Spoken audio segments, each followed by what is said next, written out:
Welcome to the Imperial 80s. It's good to be with you again, Msume. Good to be with you, Jay. Peace, everybody. Hope everybody's doing good. Absolutely, yeah. So this week we're really excited. We have The Predator, the first one. Huge movie in the 80s. Yeah, we'll get into all of it. Our Hmm. guest this week is Steven Osuna. He's an associate professor of sociology at CSU Long Beach. He has written extensively on street organizations, policing, the so-called war on drugs, and the ravages of capitalism and neoliberalism. He also has experience organizing in the Philippine solidarity movement and some other struggles, which maybe he'll talk a little bit about that today. And also, um, has written quite a bit about Central America, El Salvador, imperialism as well, which is not in the bio that I had for him, but is definitely part of the reason why he's a great guest for us today. And also just a good friend, done multiple episodes with him before, had the pleasure of hanging out with him in real life a few times. So, yeah, Stephen, welcome. Hello, how y'all doing? Good morning. Good to be Good, here with good, y'all. good, good. Yeah, very excited. Yeah, Predator, 1987. I think for people born in that time or alive in that time, that's like one of those movies that really stick out, right? It's like a Predator is a definitive 80s action movie. And I think some people could like watch this episode to go Imperial 80s, Predator. What? That's about some dudes fighting an alien. But if you've seen it enough times, there is enough within the narrative to really get you thinking about really the American perception of militarism, imperial power, how we viewed Central America, so how the legacies of Vietnam, things like that. Is all that stuff is in there to kind of set off people. Um, but like I think maybe the first thing we can do is like talk about the film with us, like personally, like how we like when did we first see it? Was something we watched as a kid? Do we still continuously watch it? Like whatever like that. And I'll start because for me, yeah, Predator was one of those movies that you had to see. I was like 7 when it came out, so probably like I didn't see it when it came out, but like a couple of years after that, it was one of those movies that you had to check out. If to become a young man, you had to have your life with Predator. I think the other thing with Predator is people won't remember this is remember the Contra video game and how it used the same picture as like as Arnold. I remember that being a big thing, and it was one of those things that I regularly would watch as a kid. It would I don't know if it was a cable thing or I had like a VHS of it, but I would watch it regularly. And then like when I got a little older, especially when I got into politics, it wasn't something that I would like seek out to watch for a long time. I just kind of like ignored it. But then like I think it was during lockdown, I revisited it. Right. And like my first time watching it again after a long time, I definitely got the blood pumping of like, oh man, this 80s action. But then like I started noticing kind of like just the mentality of it. And I was kind of like, oh, this is interesting. This is strange, right? And I'll leave it there and I'll pass it to either Steven or Jay, whoever wants to go first. Like, but yeah, I'll have more to say after that when we do like the setup of the film. But yeah, those some of the things that kind of came into my head, especially on this rewatch. Now I definitely have real opinions on the ideology of this thing. So Yeah, so I think for me the reflection of the movie was like watching it as a kid in KTLA Channel 5. They would be showing these movies. I mean, and I think the movie that they would constantly be showing would be the Predator, Scarface, Rambo, and some Chuck Norris movies, right? And Predator 2, right? Predator 2 was a constant one as well, right? Which I think, I think about these movies, which we'll get into, but I think Predator 1 and Predator 2 stand alone from all the other ones. I think those are just, they're their own, and then everything else is after, right? And in connection to this, we'll talk about Central America and migration because again, it's LA where Predator 2 is located, right?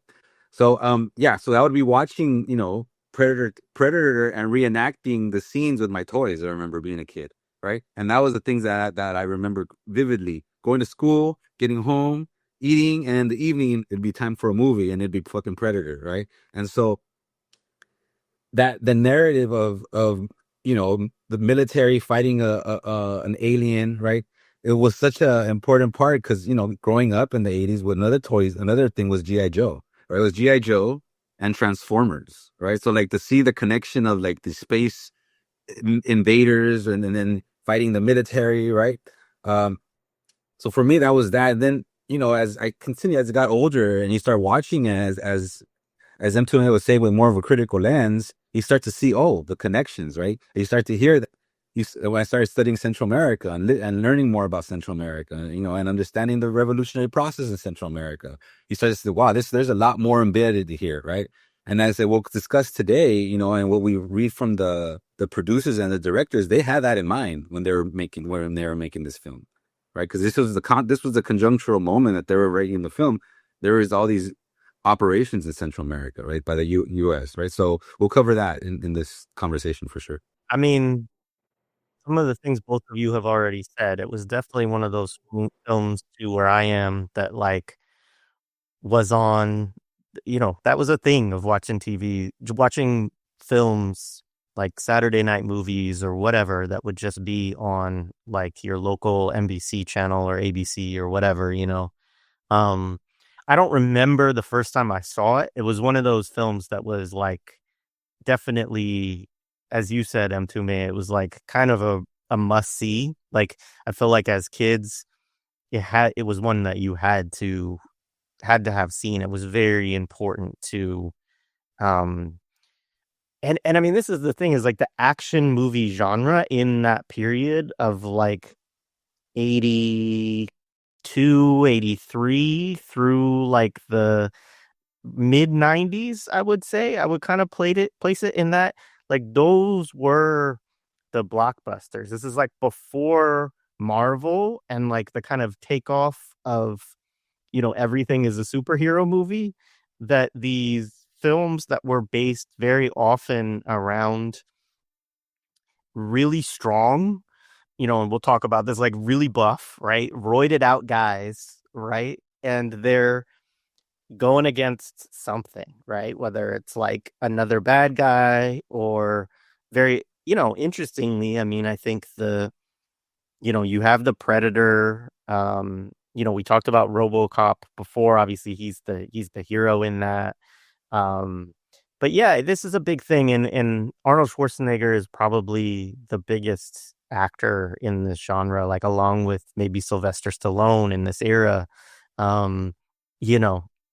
They're a couple of the largest sort of, all they do is action hero movies, really. I mean, it's not true. They do comedies and other stuff too, but like the stuff that they do that actually, kind of makes them, I think the closest thing people could think about in today's era is maybe Dwayne "The Rock" Johnson, something like that. Maybe Vin Diesel, like those kind of figures today. But they were much bigger than, I mean, Arnold especially was much bigger than either of those guys were in that era. And yeah, I mean, we'll talk about it. My take is not a good actor at all, but it like doesn't matter because it's like, it's Arnold. Arnold in every movie, he's Arnold, like, and that's it. And he doesn't have to act. He just drops in and is himself. And then, always has a few catchphrases, which he has a few in this film too. But yeah, I mean, it was a huge film. I've watched it, yeah, periodically. It's good enough as a film that it's like kind of interesting to watch. It's not like, there's a lot of films from that era that I think age really poorly, and certainly as you dig into the politics of this one, as we will, like they're not good in my view at all, but it stands up, I feel like, pretty well as just this kind of like action, thriller kind of movie. And you referenced this to me when we were talking, is like there's a little bit of a horror edge, or we remember it, I think, as having a little bit of a horror edge. And I think that is an interesting thing as well. Aliens is another one that I saw really young that I felt was a horror film as a kid, but a lot of people would be like, oh, like it's a movie about aliens. It's not really in that genre. But I think that's one of those things too in the 80s, is this kind of exploration of, it's a little bit of a war movie, a little bit of an action movie, a little bit of an alien movie, and a little bit of a horror piece to it. So it kind of, touches on a lot of different areas, even though it's, as we'll talk about, its plot is like really simple. I mean, there's not a whole lot to the structure of the film in terms of like what's going on. It's just action, really. So anyway, that's enough for me up front. Some like pre-facts about like the movie, maybe from like a Hollywood perspective, I'll start. Like kind of who are like the key players in making it, and like some contextual stuff. So this movie is released in 87, made in 86. It's Arnold's like third film as like a lead, really. Third or fourth. He by that time had did Commando. And what people may not realize with Arnold was Conan, which he did in 82, was like his first big role, right? And Terminator is this, I mean, it's kind of hard for people to imagine because Terminator's become such a staple of American culture. Terminator was this big risk, it still seemed. Conan didn't necessarily give this like walkway in Hollywood, right? He was still seen as a bit of a risk, but Terminator being this sleeper hit just opened up the doors to him, especially with Commando coming out the next year, which was a movie not made for a ton of money, if you think about it, but it made like 6 times its budget, I think, domestically. I don't even know what it made internationally. It became this huge. So by the time Predator comes around, everyone is like going to this guy. They're like, we want you to do it. And he has a lot of power. So the script writers of these guys named Jim and John Thomas, they've written a lot of stuff later, but this is actually their first big script, right?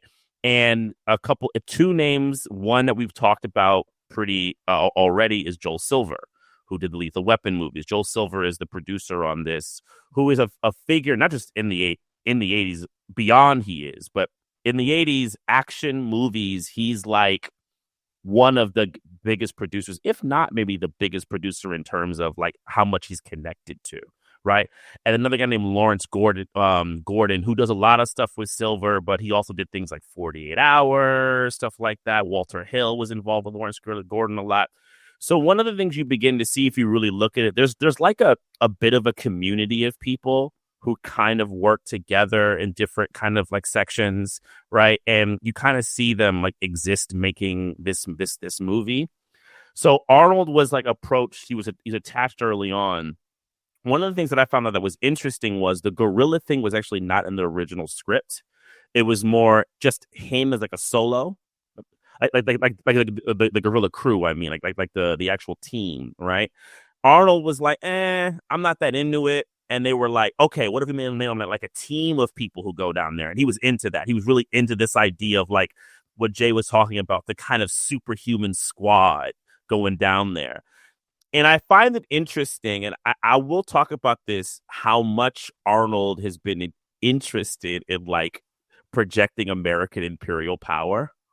And I think him being Austrian and all these things we know about his history, so forth and so on, which we'll get into, I'm sure at some point today or another one about Arnold. It speaks to an interesting thing that he's interested ideologically in helping present. Central America as a site is actually something that the screenwriters really thought about. They said they thought it was topical.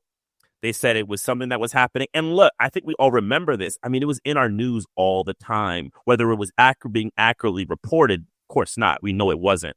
But this idea that Central America is like this site of dirty wars and, you know, all these interesting people, places of intrigue. You know, my dad, I know, was always constantly watching the news, all the figures, all these people. From, you know, Noriega eventually, you know, all these names become these kind of figures. And then they really wanted to kind of focus on that and use it as a way to like drive people in, but then add, you know, the other elements to it. So the director's guy named John McTiernan. McTiernan gets really big after this movie. He did a movie, which is so interesting. His first movie was a flop that no one liked. And I was not able to decipher why he became so interesting to these people. Did he have the right friends? It's kind of hard to know a little bit. I probably could dig and find out some more, but I wasn't able. If anyone knows, please like send it our way. But McTiernan is the director. He's probably most famous for this, Die Hard after, like literally the year after, also by Joel Silver, right? Things like Hunt for Red October. He becomes this kind of big action director. He also has a fascinating life later of like things with his wife, going to jail. Like, we're not going to get into that. If you want to like go check out the McTiernan life stuff, it's pretty wild, man. Like a lot of wild stuff, but we won't get into it. A fun fact that some people do know, if you're a movie nerd, the original Predator was supposed to be Jean-Claude Van Damme, and actually was on the set, right? And did it. There's a lot of stories. Van Damme disputes some of them, that, you know, that he was a real brat. He hated wearing the suit. He complained all the time. I think some of it's probably a bit of like strong people. But the big thing was that Van Damme is like 5'9", even though he's a, you know, well-built guy. In the suit, he looked puny next to these roided muscle people, so it didn't really work as like a kind of counterbalance of conflict, right? Because the original Predator, they wanted it to be more like a ninja, right? And they were like, no, this doesn't work, let's go for brute force. So they got this guy named Kevin Peter Hall, a brother, tall brother, 7'2", and he becomes the Predator, right? And we'll talk about that. The largeness of Predator becomes the kind of way, and building the suit around him. Some other little fun facts. Carl Weathers said that like it was like a muscle shoot, like they were doing like workouts at 3 a.m. He says the workouts, but I was like, all right, but where were y'all taking the steroids, homie? What time did y'all do the jacking up? It's just funny. Like, I'm like, okay, you just gonna talk about working out and okay, yeah, sure, Carl, right? You know, but the shoot was super grueling. Stuff like Arnold like had to be in water for like 2 weeks, and like it's just a wild thing. We'll talk a little about special effects probably at some point. Stan Winston, who became a big dude or was on his way to becoming someone really big, is the special effects person in it. Terminator, a lot of stuff we've seen later after that. He's like a big legend in Hollywood. This is one of those things. I mean, there was like a visual effects like Oscar nominated for it. Yeah, we could talk about I'll leave some of the other stuff, I think, how they made the invisible effect and all that type of stuff. But that's kind of some of the like big things around it, about its creation. But I think a thing to think about, though, is the politics of the period. And that a lot of film people will go, well, this is just a movie about, you know, an alien. But no, it's really playing on people's perception of politics to then do something later. So I don't know, Steven, if you have any like things you want to continue around on that, like the politics of the period, the movie, so forth and so on, that we can kind of get started in that direction. Yeah, for sure. I think, yeah, you know, I was doing some background too, trying to think about the moment, you see that, and the reviews and how they were talking about the film. And I found a review by Roger Ebert, right, from 1987. He gave it 3 out of 4 stars. But the quote is really interesting. He says, Predator begins like Rambo and ends like Alien. And it's today's Hollywood, that's creativity. Most movies are inspired by only one previous blockbuster. So like kind of like what Jerry was saying, right? It kind of like combines Rambo and Alien in this film, right? But I found these interviews from like Jim Thomas, which was one of the writers, right? Because it was 2 brothers that wrote this film. And they're actually born and raised in Bakersfield, California. And so the quote that they're talking about when they talk about the film, they're like, so what's the most dangerous creature? Man. And where's the most dangerous men? Combat soldiers. At the time, we were doing lots of operations in Central America. So that's where we said it, right? So this common sense idea, right, that the operations that were being done at the moment, right, were Central America. And they hired this one dude named Gary Goldman, which was a military advisor, right? And he was, and in quote, he was like, I was an officer in Vietnam, commanded a rifle company in Vietnam, and then did reconnaissance work afterward, right? So there's that Vietnam connection in this film, that they even hired folks that were participated in Vietnam. And in quoting and mentioning Joel Osteen, the director, producer of the film, right?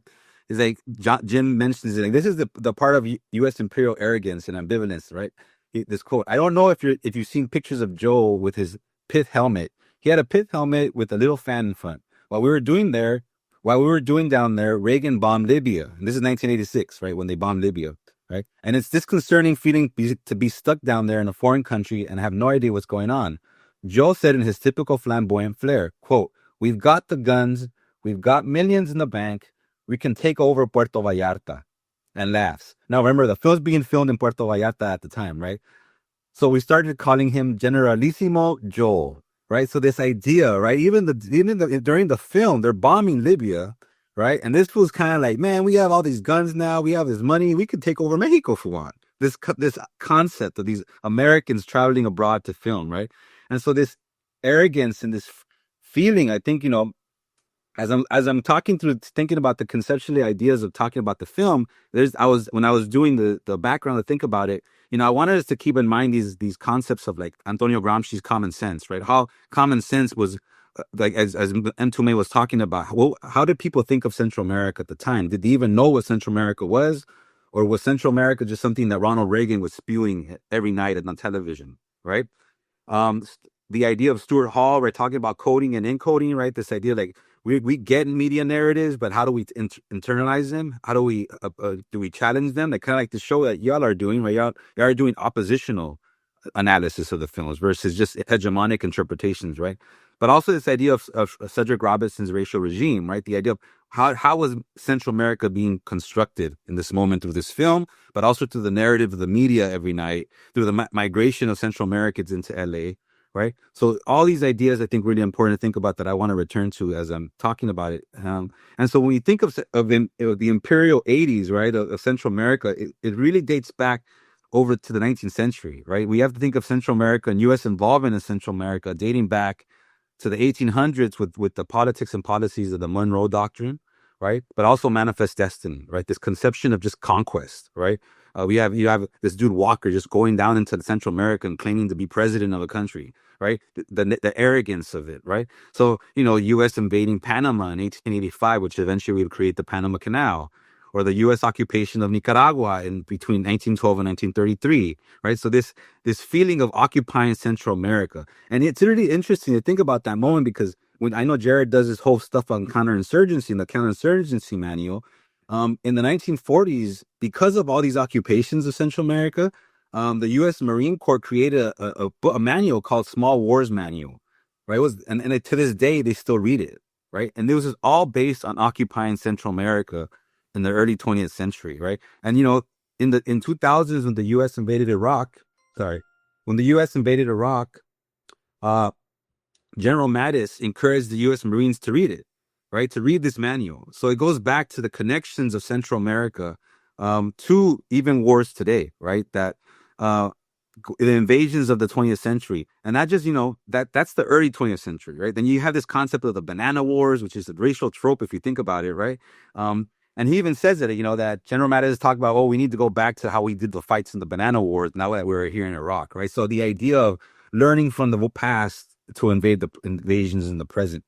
But that then brings us to the 80s, right? And the Reagan doctrine, right? So Ronald Reagan's ideas of the Reagan doctrine, which is countering Soviet-backed governments by funding anti-communist insurgents, which eventually I know y'all will do Rambo 3 or Rambo 4, right? So this idea that, and I got a quote from one of his speeches, right? It was like, we quote, "We must stand by all our democratic allies, and we must not break faith with those who are risking their lives on every continent from Afghanistan to Nicaragua to defy Soviet-supported aggression and secure rights which have been ours from birth." Right? This moment where he's calling the Soviet Union evil empire, right? So this shapes up what often people call the dirty wars in Central America, which really was counterinsurgency, right? It was counterinsurgency to counter revolutionary national liberation movements throughout that region, right? In 1983, he gives a speech where he's, again, encouraging the U.S. to fund the right-wing dictatorship, military dictatorship of El Salvador. And there again, he's talking about how these national liberation movements are not just ragtag fools with guns, but they're professional guerrillas that we need to arm. They're oftentimes even more stronger than the U.S. military, right? And we need to fund our military to prevent, or fund the Salvadoran military to prevent these dudes from taking power and bringing the Soviet Union to the continent, right? And in an essay, Alex Villalpando, which is a friend of the show, and our colleague Lacey Abrego, they wrote an essay on the racialization of Central Americans, and they talk about how Reagan's framing of anti-communism in fighting communism in Central America was a benevolent project, right? It was the idea of modernization, right? The idea of bringing democracy, right? These peasants in El Salvador and Central America don't know democracy, don't know freedom until we come, and the evil empire of the Soviet Union is preventing them, right? But again, this is far from the fact. These were national liberation movements, right? This isn't the Soviet Union forcing people to do something, right? So this is this moment that this is happening in the 1980s, right? Another quote, again, I bring these quotes from Reagan because this is reshaping the context of this film, right? There's another speech in 1984, which is like an address to the nation. And he quotes, Central America is a region of great importance to the United States. And it is so close. San Salvador is closer to Houston, Texas, than Houston is to Washington, D.C. Central America is America. It is our doorstep, and it's become the stage for a bold attempt by the Soviet Union, Cuba, and Nicaragua to install communism by force throughout the hemisphere, right? And he continues to add, as the National Bipartisan Commission on Central America, chaired by Henry Kissinger, this is already comedy here, right? Agreed, if we do nothing, if we continue to provide too little help, our choice will be a communist Central America with additional communist military bases on the mainland of this hemisphere and communist subversion spreading southward and northward. This communist subversion poses the threat that 100 million people from Panama to the open border of our south could come under the control of pro-Soviet regimes, right? So this is, again, 1984. This is a speech, right? And this movie comes out in 1987. Right. So in this same speech, he's connecting the Sandinistas, which is the Nicaraguan government, to Cuba, to the Palestinian Liberation Organization, right? And his declaration of war on Israel, right? He's saying like all these dudes hate Israel. So we need to fight them because they're going against Israel. Even the people in Central America don't like Israel, right? They're anti-Semites. He was calling the Sandinistas anti-Semites, right? And so this construction of anti-communism, right? Pro-Zionism, right? Invading Central America, not necessarily through military, but through funding, right? Also shaped by the Kirkpatrick Doctrine, right? I'm referring to the U.S. Ambassador to the United Nations, Jean Kirkpatrick, which is a political scientist, which talked about in this one essay in 1979 titled Dictatorships and Double Standards, where she's like, we need to fund and support right-wing regimes that are cool with the U.S., right? To counter the Soviet Union influence, right? So again, this really led the way to opening up funding genocide in Guatemala, right? Genocide in Guatemala, right? Funding death squads in El Salvador, right? So this was all funding U.S. counterinsurgency, but really challenging these national liberation movements that were fighting for their freedom, right? Movements that were locally based. They weren't obviously supported by the Soviet Union, but they were ground roots based, right? They were peasants, teachers, students, right? That organized themselves under communist and socialist parties, right? That were funding themselves to fight for freedom in their countries. And what did the United States do? If it had that whole Vietnam War syndrome where they failed, so now they're going to try to fight for freedom in Central America, right? But they went hard with their scorched earth policy, just wiping out villages, right? Destroying communities, yeah? And one of the places they fought the most was El Salvador, Guatemala, but it was Nicaragua, right? Nicaragua had its Sandinista revolution in 1979 until 1992, pushed out a dictatorial regime under Somoza, right? Created a whole new forms of governments there, right? Created all kinds of different ways of governance that was really, an alternative to U.S. capitalism. And that's really what was challenging the U.S. It wasn't necessarily communism that was a threat. It was the alternative that people could learn from, right? And so the funding of contra movements in Central America, right? Specifically in Nicaragua, right? Where you had these counter-revolutionary movements that were being funded by the U.S., openly, eventually covertly, which I'll mention about the Iran-Contra scandal that's tied to this moment, which is one part at this. You have Nicaragua, then you have El Salvador, right? A national liberation movement from 1980 to 1992. That's also the U.S. is pushing all kinds of funding into it. At one point, I think from 1980 to 1992, I think they funded $4.5 billion, right? And this is, think about $4.5 billion in the 1980s, at the time that LA was just falling apart through U.S. neoliberalism, right? This money could have gone a long way for social democracy in LA, right? Or in other cities like Detroit, New York, right? But instead, this money was going to destroying peasant mute communities in El Salvador, right? In Guatemala, revolutionary struggle from 1960 to 1996. Again, the United States funded that place with $1.5 billion. right? There's about 200,000 people killed, majority Maya communities. Eventually, the president at one moment is tried for genocide eventually in the 2000s, but dies before he ends up going to jail. Well, he's arrested, but he dies before he gets found to be guilty of genocide, right? So you have all this stuff happening. There's so much more, but these are the things that are context, right? You have the School of the Americas training all these dudes, all these militaries, right, to create all kinds of counterinsurgency, which is now called WINSEC, the Winston Institute for Security Cooperation. But at the moment, it was called Schools of the Americas. And, a common idea that happens is that, and you hear this often from communities from Central America, that the guerrillas were the ones causing all kinds of atrocities in the rural areas, right? But when you look at the United Nations Truth Commissions in El Salvador and Guatemala, 85% and 93% of the atrocities and human rights violations were committed by the government and U.S. funded death squads, right? That's again 85 and 93%. So that means very little human rights violations were committed by guerrilla movements. The majority was by the state, right? And U.S. funding, right? And so these paramilitary groups.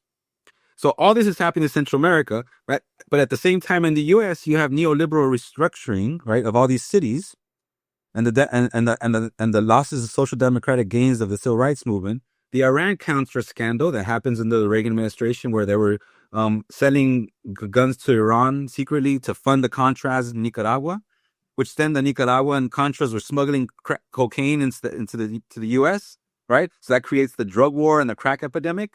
All these connections right here, right? You have the AIDS epidemic that was being ignored at the time, right? In LA, in the United States. The mass migration of Central Americans that's happening because of these wars and these dirty wars in Central America that end up in LA and San Francisco and Texas and Washington, D.C., right? All these things are happening at this time that this film is being the context of this film. And as the director was saying, or the writer was saying, that the bombing of Libya was shaping this narrative, right? Because even in the film, you have them telling him, well, why didn't you go to Libya? Right. So that was added on. He's like, oh, I don't do that. Right. So these connections were being mentioned, And so when I was looking at the reviews of the film, at that time, some of the reviewers are like, we don't get why the predator would show up in Central America. Like, out of all places, this predator is looking for warriors to fight. Why go to Central America? And my response is because that was the weakest link of imperialism at the moment. Right? That's where national liberation movements were happening. Right? So if we want to put in that context, the predator knew what he was doing. He was going to go fight the guerrillas. He's going to go fight the anti-imperialists. But he so happens to fight Arnold.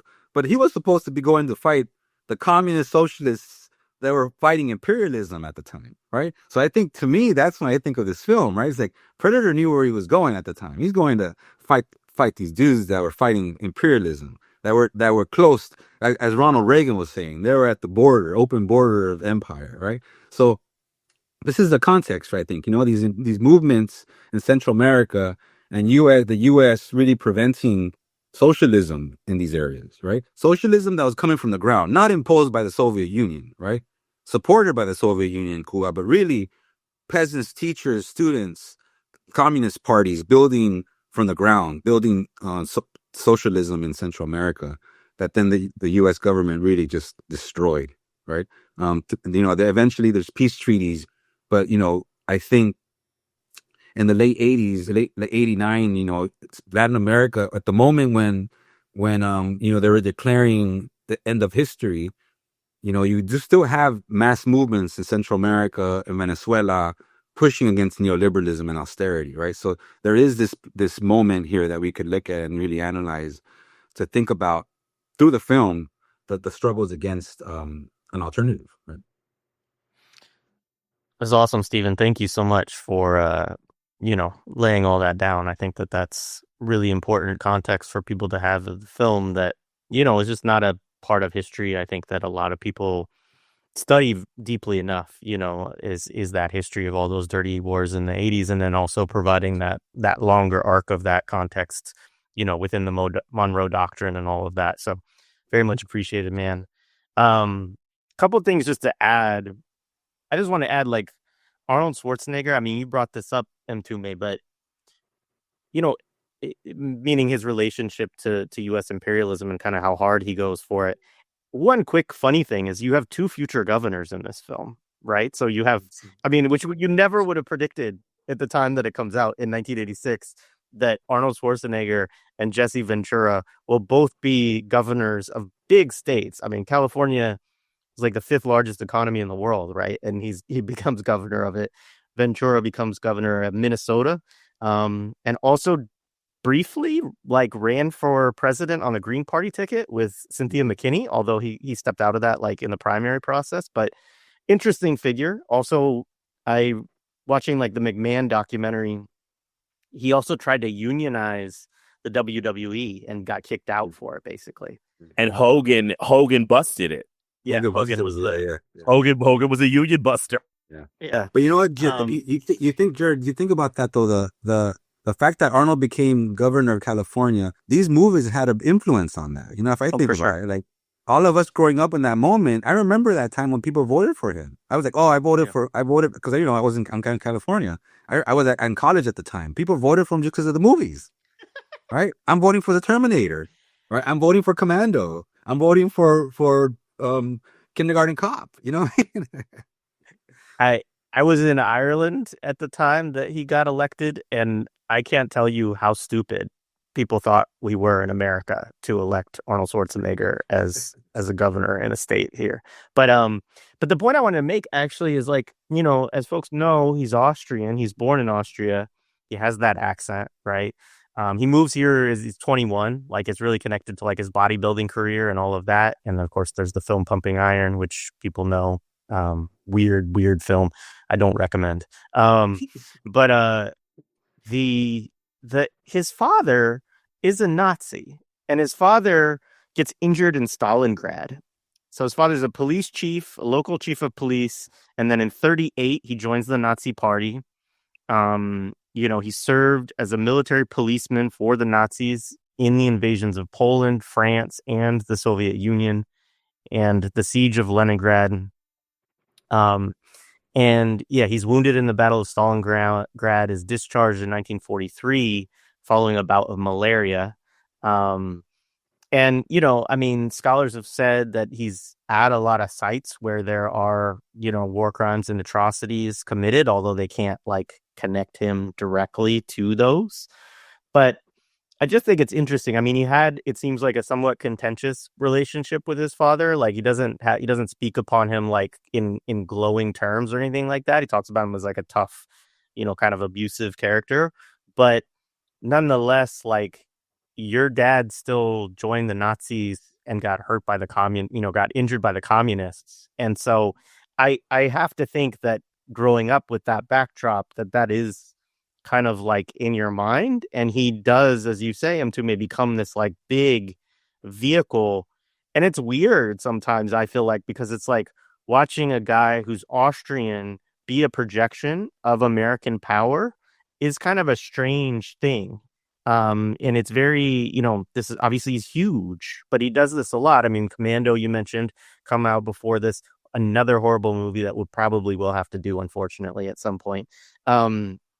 But this is, as far as this movie, it's actually, I think, one of his better movies, you know, in terms of his performance in it, as well as like just, you know, a lot of the stuff when you go back and watch it, like with Commando, you're like, oh my God, like, this is so bad. The jokes are so bad, like the acting, all of it. It just doesn't, like, how did people watch stuff like this?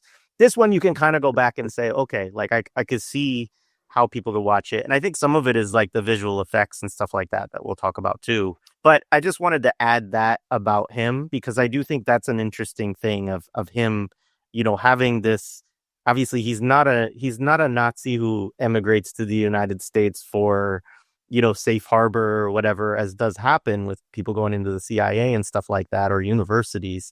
But he's like one generation removed from kind of that, you know, the direct Nazi involvement. And I think that's an important thing to remember. Yeah, like, because I'll be honest, now when I think of Arnold, it's hard to not think of like the Janus face of liberalism and fascism, right? The fact that like it just kind of has like an easy switch, because how he's such a figure of imperialism. I mean, Commando's one, I think later True Lies becomes really the one where like he kind of reaches like his imperial apex, CIA, I'll never get over that image of him having, the Islamic terrorist on the missile, right? And then the shot of him like letting him go with what by that time becomes the famous Arnold one-liner type move, right?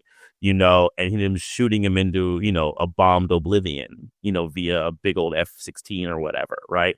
But it just makes me think about that this Austrian guy who has this, what that means semiotically to people in their brains, right? Even if they don't realize it, right? And why that would be attractive to, our nation trying to kind of give a certain kind of idea of imperial might. Because like starting to dig into the movie, like one of the things that struck me when I watched it this time, like from the outset of the movie, they really want you to see the imperial strength, right? Like the beginning of the movie, you see this spaceship, right? And it kind of comes in, right? And it's kind of like intriguing, like you could almost forget that part, right? The movie really starts with the credits where you just see a beach. You don't quite know where you are. It's jungle and just helicopters. Like, and like the music is like heavy, and you're just like, I'm watching it and I'm thinking about my young self, and I'm like being impressed by it. I'm being impressed by this might, this military might. But then I'm thinking of people who are probably from these like nations or from other nations that have felt the imperialist, energy of America, and that's quite scary or threatening. It's like, yeah, punk, what? Like what? Look what we got, because you feel it, the helicopter, the sounds, the massive like coordination of people taking things out the helicopters, right? And then like you get it, and then you get the unit. Like they don't tell you anything verbally. They just give you the visuals of like raw, big, large imperial power, right? And these are the people even though they're in their civilian clothing, when they're getting off that helicopter, they're like the apex, right? Like they have like, Sonny Latham come off and Bill Duke, right? And, these people kind of come off, and then who's like left inside the helicopter, right? Arnold gets that kind of long thing, smoking the cigar with the hat, he's silhouetted a bit, and it's like, and backlit, actually probably better is to say, like, it's just this real intense, and I'm watching it and I'm just feeling the intensity of it, and it doesn't feel very good. It feels really like what, punk? Like we run this shit, right? Especially by 87, right? It's like it's a real like smack, like mess with me kind of move. But then, and we'll get into it later, because when the narrative flips of them getting their butts kicked by an alien, right? It's interesting because there's a way that I was like, imperialists must have a little bit of anxiety also. That they always feel that like we have all this shit, but it's like on an edge. It could actually fall apart. And in a way, well, I mean, we'll get into it like with I guess Carl Weathers' character also shows that anxiety, right? The CIA, the unprincipled behavior that he has. It's all unprincipled behavior, but in the narrative of the film, he kind of like shows also that anxiety too, like how they think about things and how they, strike and create, But yeah, I wanted to throw that in there just from what you were saying, Jay, like, that's something that was really hitting me as I was like, when I'm watching the beginning of the film, I'm like, this strength show, but also like there's some anxiety in here, a lot of it. Yeah, that's that first scene. As you're seeing, as a kid, exactly. As a kid, I'm thinking the helicopters, right, that you mentioned. But now as an adult, or now as I'm older, instead of looking at them, I look at the kids, because they're showing up to like a fishing town, right? And you see the kids looking at the helicopters. So when you think of occupation, you think of, right, military occupation. Now I'm looking at the kids. These kids, the Central American kids, staring at these helicopters showing up, right? This small town that was once just a small town just fishing, now has U.S. military just showing up and grandstanding, Arnold coming out with a cigar, right? Like, and these big old guns, right? Just getting delivered and dropped off, right? And this, what does that do to the child, right? These are the eventual then guerrillas that join the guerrilla movements, right? Because they're like being occupied, right? And so, yeah, I was thinking about that part, and thinking of how that first scene really does that, but then it shows you what like occupation looks like, right? What the feeling of the occupation from this other angle now, right? From the angle of the children, and when you think of the anxiety of empire, right? It ties back to what Reagan was saying in that speech. These dudes are professionals, right? Like we need to train harder. We need to take steroids and get buffer because these dudes are stronger than us. This is the evil empire we're up against, right? And it's in Central America, of all places. That's this mysterious jungle that'll eat you. Because remember, that's one of the characters' lines. Se lo comió la selva. The jungle ate him, right? Which we'll get into later, right? But I think that's that construction that you're starting to develop, right? You're entering this unknown zone, right? And this danger zone. So you need you need those big guns. You need those big muscles against these dudes that are conniving and know the jungle more than you do, right? But eventually Arnold knows the jungle more than anyone because he does the whole back to yeah, right. But yeah, I think those parts. I think that's an important start of the film, right? Those two scenarios, the occupation of it all, right? Yeah, I mean, the only other thing I would add, those are all great points, is like that, I guess moving ahead to the next scene, because really with this film, we talked about this, there's about maybe 30 minutes of film to kind of talk about in terms of actual scenes that have like dialogue and, there's stuff to analyze in terms of what's going on narratively. And then the rest is like, kind of analyzing some of the symbolism within the whole jungle, for, these soldiers versus the predator kind of scene. And that's it. That's the movie really. But, you get the famous handshake, of course, pretty soon after this, which is a huge meme, which we'll have to we're going to do some clips on the Patreon, and that's one that I'm sure we'll have to look at there. But people will know it, the meme on Twitter of the kind of black, white, super roided out, biceps handshake. Dylan! It's also the line. Dylan! And I mean, we should say, of course, like, this is Arnold Schwarzenegger, so it's Conan and Apollo Creed, right? Like, this is who these figures represent very much at this time. Carl Weathers has been in the first 3 Rocky movies at this. Well, actually, is 4 out yet?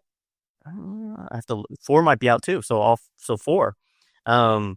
Anyway, I think in that scene there's a couple of important things. There's like the discussion around what they're doing. There's Schwarzenegger like talking about like we're a rescue squad, right? I mean, and so there's this point, like, one of the things that's interesting is that and I do think we need to talk about this a little bit along the way, is that there actually is some film discourse around this film that colors it as an anti-war film, which I think is a total misread.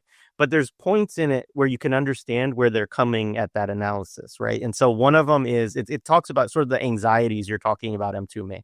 I mean, one, of course, is the black helicopters, which is a conspiracy theory thing. Like, so, the reference to black helicopters for the right wing is actually, propelled by folks like the John Birch Society and others, that it's like a deep state CIA conspiracy that actually is going to undermine U.S. sovereignty, right? And so there is that's there.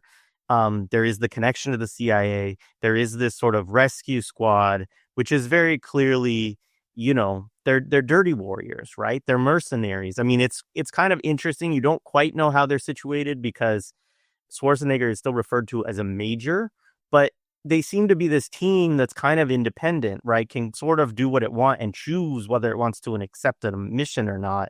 And Carl Weathers' character, whose name is Dylan, is kind of like, look, like, and he's a key figure in the CIA, which I think is important too, that we'll talk about the diversity of this film, but having a black, super buff guy as like a head figure in the CIA in this era is quite a statement in terms of the kind of representational politics within this movie. I kind of referred to the crew as like sort of a rainbow coalition, right? But it's a rainbow coalition for dirty wars, right? And there is this kind of back and forth, and we get this in the film, of the CIA creating like a false narrative to get these troops in there, right? And so some people read this around Vietnam as the kind of false justifications. This is it's sort of the Oliver Stone thing we talked about too. He's not necessarily opposed to Vietnam, but he feels like they were duped, they were misled into like what they were fighting and all of this. And so there is that element as well. You have these kind of conspiratorial, like deep state leading American military might astray in the film.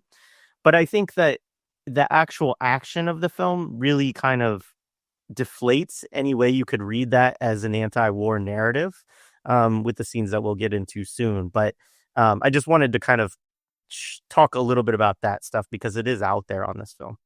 Yeah, and I think also the part, because what you mentioned, there's this thinking, if you think of Rambo, you think of Commando, you think there's like a paramilitary culture, right? Where it's not necessarily the military, it's a paramilitary group that's going to do the work, right? So it's a group so there's this U.S. culture of paramilitarism, individualism that's tied, that's like, screw the government, they're inefficient. Like, again, tied to neoliberalism, they're inefficient. But we as individuals could solve this problem. And that's why Dylan calls Arnold, right? He's like, dude, you guys could solve the problem because we can't. As the government, we can't solve this. But you as a paramilitary group of mercenaries could do this, right? So this idea of individual success, right? That Reagan was pushing through neoliberalism at the time, right? And really embedding in the culture of it all. You see it in this film where it's like, you can't send the U.S. military in. You can't send the Central American militaries or whatever, because they never really mentioned the country, right? But you have an idea, right? It's one country going into another. These dudes can't do it, but this crew of individuals could do it, right? And specifically Arnold could do it, right? Because he's the one that recruited all the other dudes, right? That's his group. It's the little Blackwater, quasi Blackwater group, right? It's starting to develop a proto quasi Blackwater corporation. So you see that happening in this film. Yeah, I mean, and then that just becomes largely connected to the 80s idea of like militarism, but also cop, because this is Lethal Weapon also, right? There's an inefficiency within the police structure in LA. You need a Riggs who's connected to what? Vietnam, right? Military history, right? He can activate the great things about Murtaugh, who was also military, but has kind of been out of it, right? And then even Die Hard. I mean, Die Hard, this narrative, and I want to get into Carl Weathers' character, I think is really important. There's this consistent narrative you see in 80s films that, yeah, the CIA and the FBI and the local police, they all seem to have problems. The CIA you can't trust. The FBI, they do too much side shit. They're always trying to do like weird, like double, or they're on, like in Die Hard, the whole thing with them is that they're willing to sacrifice civilians, right? But no, like John McClane in Die Hard, which we'll eventually get to, he's more principled, even though he's more edgy, right? You need that great individualist. So now you need this great individual team. And I find Carl Weathers' character more fascinating the more I watch this film. And it's funny because, Jay, you brought up in a conversation we had about, the representational politics that were beginning to happen in the 80s of making Black men these like heads of these big places, like heads of the CIA, or not a head, but like a big person within the CIA they would entrust this kind of dirty war to. But like it also goes back to things like even like Apocalypse Now. The ship captain's a Black man in Apocalypse Now, right? You have the police captain in RoboCop. Murtaugh, I think, which will come around this time. I think he's a major kind of thing that lifts this into being like a regular trope. There's just so much of this of Black men being these kind of characters, but like who was in Joint Chiefs of Staff at the time? Fucking Colin Powell, man, right? Colin is part of this shit. So it's like it actually is based on a reality. This like Black man who is willing to kind of be a steward of this stuff. I mean, a character that would come later that I think is really important that I dropped to Jay is James Earl Jones's characters in the Jack Ryan movies, where he becomes like the biggest patriot. He's like more patriotic than anybody else, right? It's like it's a really weird shit. But to the Carl Weathers point, this idea that the CIA is always going to be a duplicitous kind of character. Like you know early on by like the eye movements between like Carl Weathers and the general that he's like up to some shit, that like he's going to kind of betray him, right? Or he's not telling them everything. And he's the person who has this anxiety also. Like you see the anxiety that they have, like the way he plays the character. Like he tries to keep it cool, but he's always a little nervous. Like he even just like stops like being honest that he's like or being dishonest, right? He just like starts basically saying, yeah, I fucked over everything. But the way he does it is like this kind of like anxiety, kind of bumbling way. And I find it that they chose Carl Weathers for that, right? That to embody, which I think goes into all of it. We talk about the Rainbow Coalition, right? I think then Billy becomes a really important character also, which we'll get to, that you have these people who are not white who are willing to do this. And like, it's part of their soul. They're not doing it because like, yeah, you know, the money's good. No, they really believe in it. Or even when we get to Bill Duke, we get to Mac. His best friend is the cowboy hat dude, right? Like the way they're positioning everything and this kind of rainbow coalition of people and how they kind of love imperialism as a way to really kind of, you know, put makeup on the fact they're about to go into Central America and just kill a bunch of brown people, right? And make it seem okay. But yeah, but Carl's character for me is just fascinating to watch, and it becomes a fascinating trope that I think that lives on. He has to be remembered as like a key character in this trope going forward. One thing that I would just say too, I was thinking about actually, Orasami Burton reached out after we did Lethal Weapon, and one of the things that he said was that these films, there's a real importance that they do in, they don't deal with the legacy of racism not the legacy, the actual racism that these early generations of like diversification efforts would have gone through, right? And so he was making the point about Murtaugh specifically in Lethal Weapon, that like he would have been like among the LAPD forces that integrated right after the LA riots, basically. And he would have been subjected to like horrendous racism, right? And I think that it's kind of similar with somebody like Weathers, right? And I mean, it's interesting on some level, the military in the United States has been, although like earlier on, it was like a very contested space this way.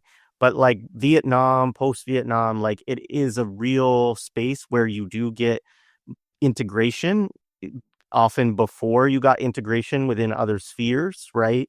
And it kind of served a certain role of like this kind of disciplined integration for empire, right? And people kind of, I mean, you see a little bit of it. You see Jesse Ventura spitting on Carl Weathers' boot, right? Who like obviously is his superior, and Carl Weathers like lets it slide basically because he's like, I don't want to start shit with this guy who's massive and whatever. But Rock's a Gatling gun. Yeah, exactly. But those are just tiny little tastes that you get in the film. Like the amount of racism, there's actually a much more of a kind of strange racial solidarity that you see in this film among people within this kind of militarized context, that as opposed to showing like real racial antagonisms that you might see in some films of different soldiers like mistreating really the black soldiers or the Latino or the indigenous. Like it's not a lot of there's sort of racism in the representations of them, but it's not a lot of like, we're going to call each other slurs and I'm going to make a bunch of racist jokes about you. Like you don't get that in this film. And I think that's interesting in terms of, both probably being ahistorical to the time, but also like, what do they want to present in terms of a propaganda narrative around this kind of integration? Well, I think that scene when Ventura spits on Weathers, right? For me, that goes back to that rugged individualism. Like, screw you, CIA, screw you, state, right? We're doing this ourselves, right? That's that, to me, that's that racism, but it's also that individual, because that he represents the guy that's like the the one that has an MTV shirt on, it's got his hat on, the cowboy hat on, right? Big old gun, I think so. For me, that's also that representation there, right? Um, and then when you think of, and I was mentioning to you that I found the script, right, and the description of all these characters in that scene, that specific scene, right? You have who in the movie is called Poncho. They call it Poncho. In the script, he is described as a light, angular man, an East LA streetwise Chicano, right? So that's already the way they describe him, right? Billy, the Native American, he's described as the Kit Carson scout, which goes back to Vietnam, the Vietnamese who were being used as the scouts over there, right? An American Indian, proud, stoic, a man of quiet strength and simplicity, carefully replacing the firing mechanisms of his M203, right? But again, this stoic, this trope of the Native American being stoic, right? And then you get that in the film, right? Which we'll go more into because it really it's tied into the Tonto character of the Lone Ranger, right? It's totally that, right? That's Arnold's sidekick that's stoic and wise and knows what's going on with nature and the world, right? You see that in this film with this character. He's the one that's scared because he feels the predator. He sees that there's something in the bush, right? And so this connection is tied, right? But in the descriptions, a Chicano, Native American, an Irish, I guess to do with the glasses, an Irish, and it's Irish, working class Irish guy, right? So all these different descriptions of these characters is really fascinating in the script, the way that they were framing, right? And I go back to the writer there from Bakersfield. So I'm wondering what's the connection of California? How are they seeing this racial dynamics happening in California at the time, right? Yeah, I don't know. I mean, and Mtume, you might know this. We could probably look at it. But I also think it's so funny to look at this film in relation to the second one, right? Because in the first film, you get like this real, like I say, like this rainbow coalition of dirty warriors for empire. And then in the second one, it's like, it's a gang war, right? And it's a black cop primarily, but like it's kind of it's very like the racial, and then of course the Jamaican, like voodoo bad, like first of all, voodoo's not from Jamaica, but like the whole thing is like just there's the racism of that film is crazy, and I'm not saying that this film is not racist. I think it is, but it's just interesting that to think about like this shift of, okay, like this is what they can do in Central America. It's funny they show maps, and the maps they all show are of Brazil, but they say that they're going to Central America. It's like they just sort of like, oh, Americans, it doesn't matter to them, but it's interesting, like sort of the racial politics that this film might have of the people within the circle, right? Versus like then the racial politics that it wants to show in LA. Very interestingly, too, a couple years before the LA riots, but like very much encoding, I think, how a lot of America would like read something like the LA riots, right? As this kind of like mass gang warfare or unrest of kind of uncivilized peoples. Obviously, I'm not endorsing that view at all, but I'm saying that's the kind of view that Predator 2 kind of, I think, shows in some ways of kind of the chaos of the city, right? So I just referenced that because Bakersfield to LA too was interesting. I don't know if it's the same writers between. No, it's pretty far away, but that's like you're saying, how is LA seen from the outside, right? Yeah, that's what I mean. But then, even then, the movie, like the two gang wars that are warring are Colombian and Jamaican. It's like those guys, there's no Jamaican and Colombian gangs in LA. You know what I mean? Like that's like totally like what are you doing? And like one of the big battle scenes is on a train. Like I have a secret that I think they originally meant to do that thing in New York. I just think so, but I don't know. I've never actually studied if that's the truth, but it just makes no sense that the movie's in LA. Yeah, but again, like I was mentioning earlier, to me the connection is important because of Central America, right? Like Predator being in Central America in the 80s and then landing in LA, like that migration for me, like, oh, is the Predator fucking Central Americans, or like he showed up to LA? Like Predator now was first he destroyed your soldiers in Central America. Now he's coming to LA. Right, this is Central American migration right here. Now they're coming to LA, dude. You know what I mean? So like that connection is really important to me because he kills mercenary U.S. soldiers in Central America. Now he's killing cops in LA, right? Like this transnational fucking murderer over here destroying the U.S. state and different aspects of it, right? Well, I mean, not to like jump too far ahead, but I think it's fine. Eventually in the film, people who have not seen it, maybe so the soldiers get dropped down into the jungle, and I'll put that in quotations, right? And we'll get into like some of the specifics of that, but later at some point they will take hostage or whatever a young woman who's part of the army.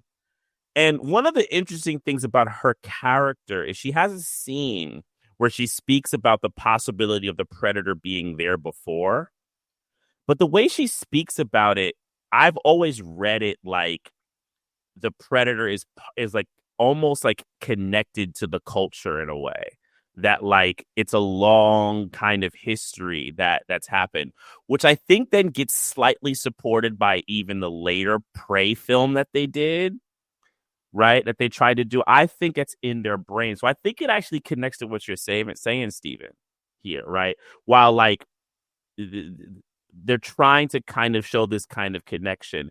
And I think it adds to something that I'll talk about kind of later when we get to the predator more specifically. I think the future primitive thing is really big with this character, right? He's futuristic in terms of the spaceships and the lasers and the things that he can throw and all this, and the invisibility, which I think is like the other really big one, right? But he's primitive because he does things like chop off heads and takes trophies, right? So forth. The future primitive. And that would be the biggest fear, for the imperialists, right? Because liberalism is so elevated or is so humane.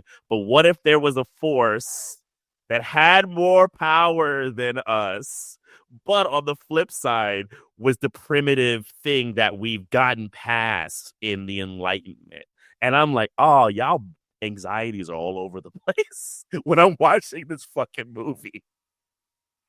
Yeah, right on. The thing about that, right, goes back to the folk tales, the demon tales, like you mentioned, the character Anna, she's just describing, right, that, I've heard elders talk about this, that there's something that's been happening in this, that they find bodies like this, right?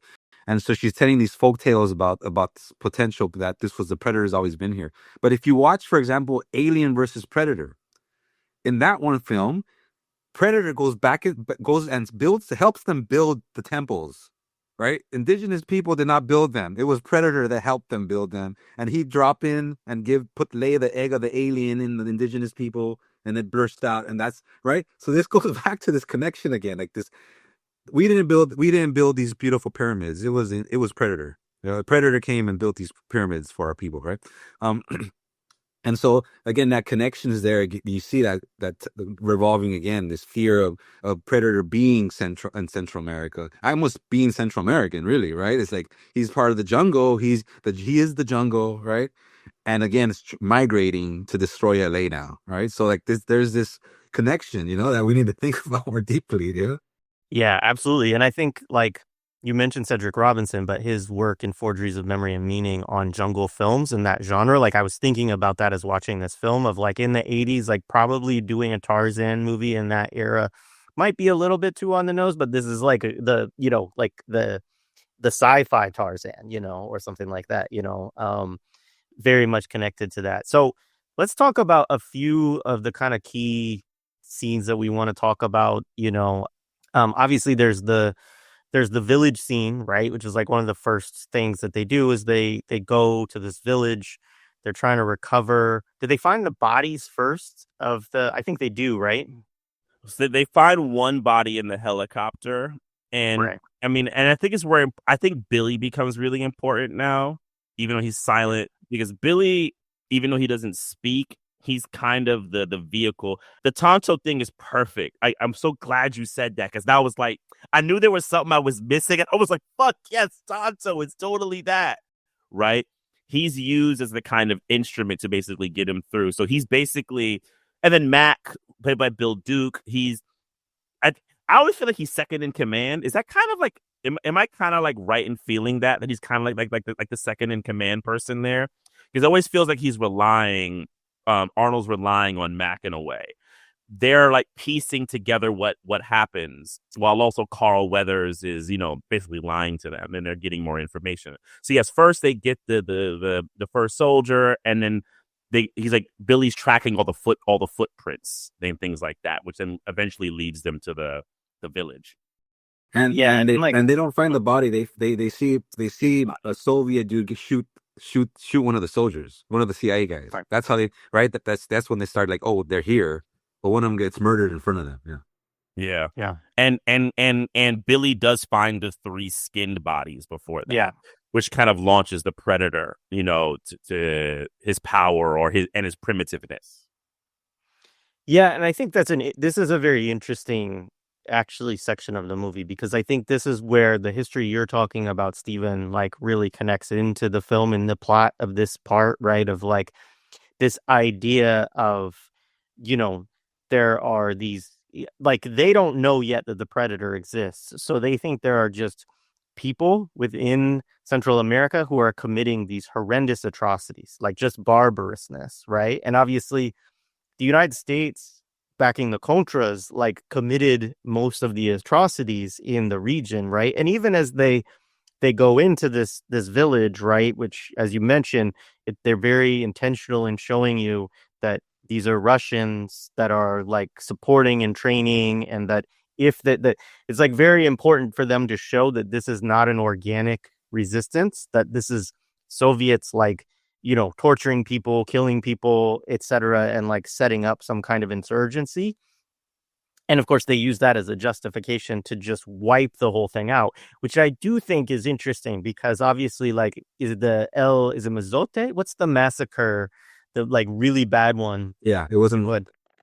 Yeah, so I mean, like, as I'm watching that, that's what's in my mind also, is like, you know, this is sort of a justification through film of something like the Mazote massacre, right? And, you know, which is of course this horrible atrocity, and, you know, but it's all justified, right? Because, oh, you see the Soviets, like, this is not an authentic resistance, you know. And so it's still kind of like, as we've talked about in some other movies, the display of deadly force is very excessive, right? You're like, wow, like, you had to blow everybody up and shoot everybody with like these, you know, Gatling guns that are just on repeater and all this stuff. But you know, it is this massacre that they engage in against this army. And I don't think they even take a round in that, or maybe one of them gets shot, but like nobody's really seriously hurt in the whole thing. Jesse Ventura's character gets shot, but he's like, I have no time to bleed. Remember that? I have no time to bleed. He just keeps blasting everybody with that gun. But, you know, the other part's important of that scene, and just in general, remember, they land in a friendly country, right? They land in a friendly country, and they cross a border into a hostile country, right? So you have to think about the context. It's like, it could have been like, in the moment, they're landing in Honduras or El Salvador and going into Nicaragua. Most likely Honduras, because that's where the Contras were being trained in the 80s, and going into Nicaragua, right? So it's like, that's like that idea, the framing of it, right? That they're entering this hostile territory. Because remember, they can't even be picked up by a helicopter. They have to cross back to get saved, right? And so they enter this area, and they enter this guerrilla base, because it's really more of a guerrilla base than like a community, right? And just wipe this entire thing out. And as you mentioned, it is tied to these atrocities. But like you just said, Jared, who committed these atrocities? It was these militaries or right wing government militaries funded by the U.S. that committed these huge scorched earth policies, right? Just this wiping out the villages, right? And that's what you see in this scene, where you just wipe everyone out. But again, it's this bro-ish arrogance. All we need is 6 guys to wipe out an entire guerrilla unit. You know what I mean? That are supposed, again, going back to Reagan, they're professionally trained, but they have no sense of training in this fucking film. They just get wiped out.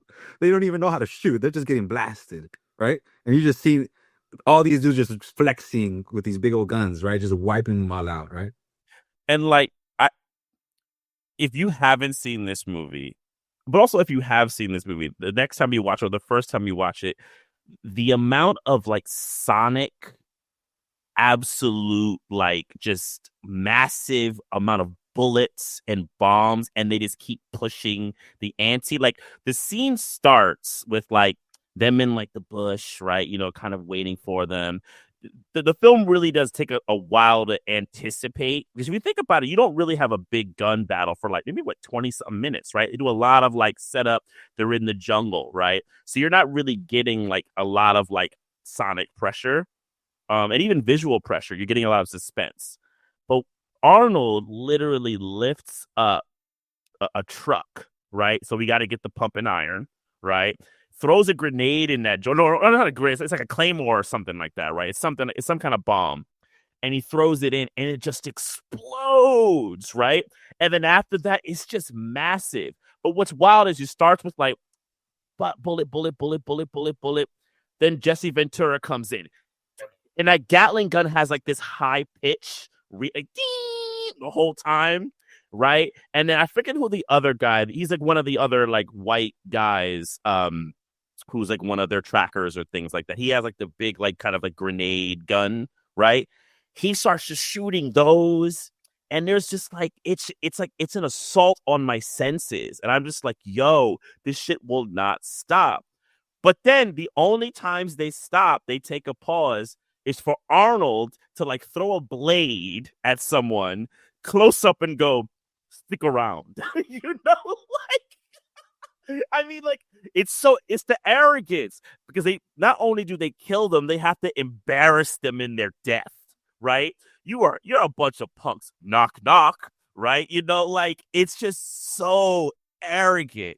And I get it. Like, a film bro who loves this movie, who thinks what we're gonna say is all kind of bullshit, will say, well, that's just because, you know, they got to set up later that the predator kicks their ass. And like, there's a point to that, totally. But the fact that you can't discount the actual people in the real world who they're killing, right? Who these people symbolize, right? And yeah, like, we don't have a predator in the real world. We do have people historically who were trying to overthrow imperialism. And this is literally the snot. There's like throwing snot at any kind of anti-imperialist guerrilla fighting. I mean, I'm watching it. I'm like, this shit will not stop. Like, can I get a breath? Right. And you want me to laugh, you know, stick around.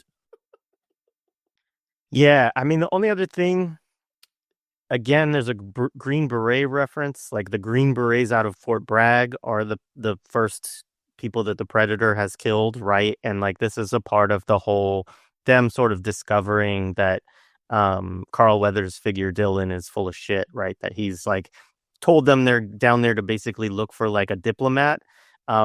It was weird. Even the title that they give the diplomat, I'm like, do we even have those in the United States? But cabinet minister is what they call him, which is like a strange, like, that doesn't sound like a U.S. term. No, but it was a cabinet minister of that country, that they landed on. Yeah, yeah. So it was a cabinet minister of that country that they landed, that they're friends with them. And they're like, if we don't say, we need to help them out because they've been helping us out, right? That was the framing. Got it. That makes some sense. So yeah, I mean, so from here, you know, you get into, well, so they have Anna, right? This is important too, is like they rescue, like, she doesn't want to be rescued, but like this one woman, and decide to take her, but they're really taking her as like a prisoner of war. And so they take her. Yeah, it's not really a rescue. It is more just taking a POW, because actually I think they want to leave her, and the CIA guy is the guy, right, who wants to bring her with. Yeah, she's pretty much a guerrilla. She's a guerrilla, right? She's part of the guerrilla movement, right? And she gets taken, right? And, you know, again, I think it goes back to Anna's representation as a Central American woman that's conniving, right? There's this trope of Central American women in the 1980s in film, right? With Born East LA and Mi Familia, these movies that portray Central American women as this way. And she's conniving, you can't trust her, right? And to top it off, she's a guerrilla, right? So like this construction of Anna, but it's also, again, a representation of Central America, right? Of Central Americans in this time, right? And so Anna being this character that Carl Weathers, like, we got to take her because she has information. Like, she could tell us all about everything that's happening here.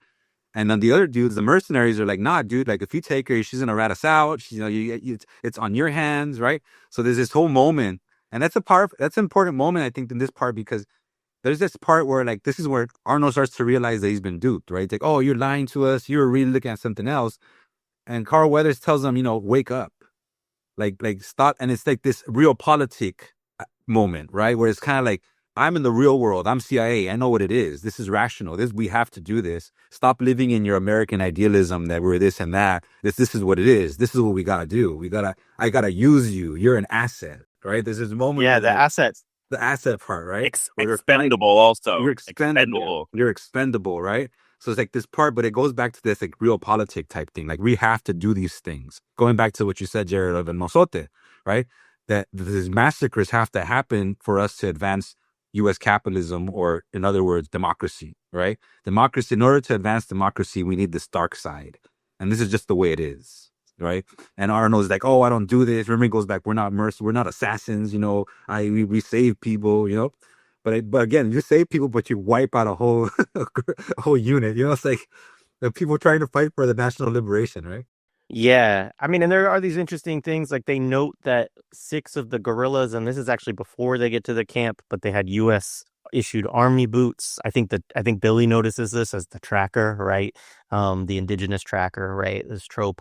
But yeah, I mean, basically at this point, then you start to get introduced to the predator, you know, at this point. Go ahead. Did you want to say something to me? Well, yeah, I mean, kind of picking back up, because then they really lean on Billy, because like pretty much by this point, Arnold's thing is like, well, let's just get out of here.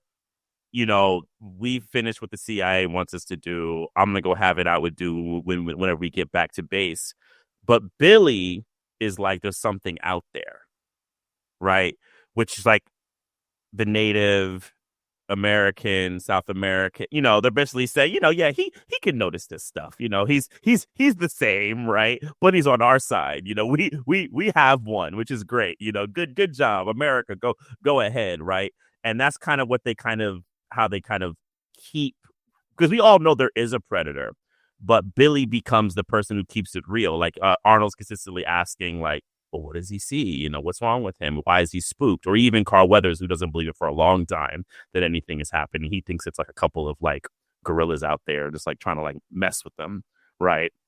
But that's the kind of like thing that leans in.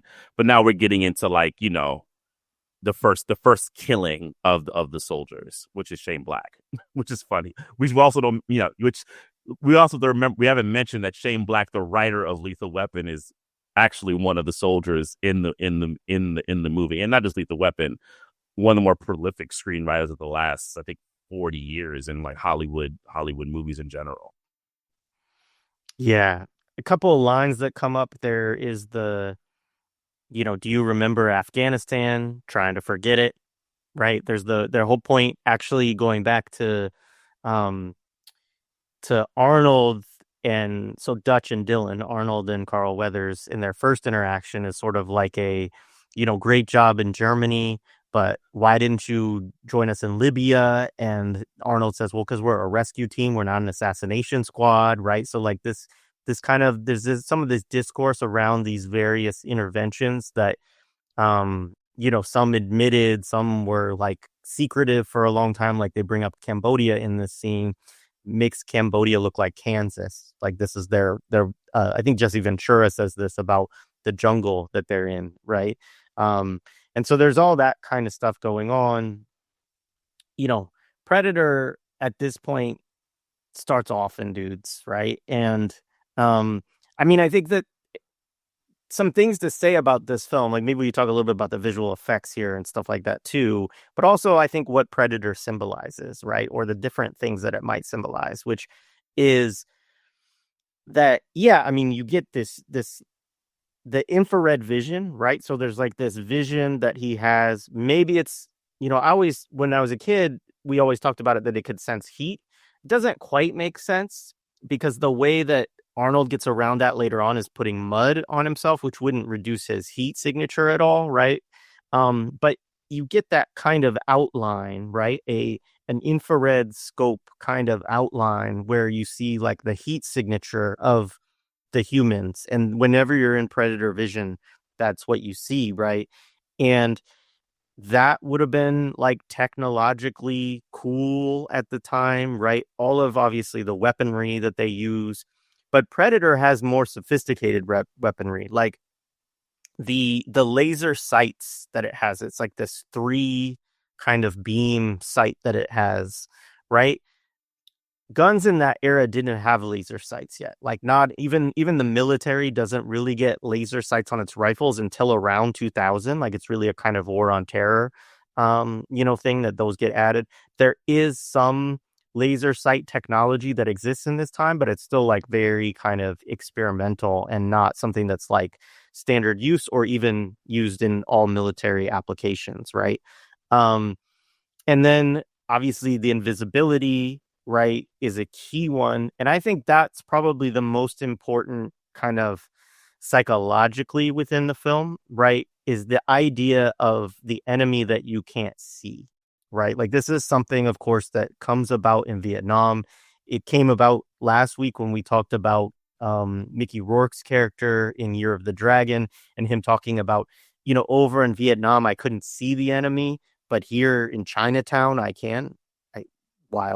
Wild movie. But the point just being like, I mean, obviously he could see the enemy in Vietnam, but the point being that they couldn't differentiate, right?